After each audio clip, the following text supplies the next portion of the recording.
La Giunta regionale del Veneto, su proposta dell'assessore alla caccia e alla pesca, ha approvato il bando e l'apertura dei termini per la presentazione delle domande per ottenere i contributi finalizzati alle prestazioni di servizi ambientali da parte dell'acquacoltura. Il bando è rivolto esclusivamente alle imprese acquicole che effettuano attività di piscicoltura di tipo intensivo, ossia le valli da pesca.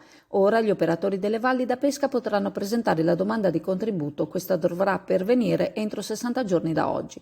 Sono stati stanziati poco meno di 600.000 euro complessivi dal FEAMP 2014-2020 della Regione del Veneto. Il bando sostiene nelle imprese di piscicoltura intensiva i metodi di acquacoltura sostenibili pensati per la conservazione e miglioramento della biodiversità e dell'ambiente, sottolinea l'assessore, in linea con le azioni del piano strategico acquacoltura pensato per favorire la gestione del paesaggio e delle sue peculiarità.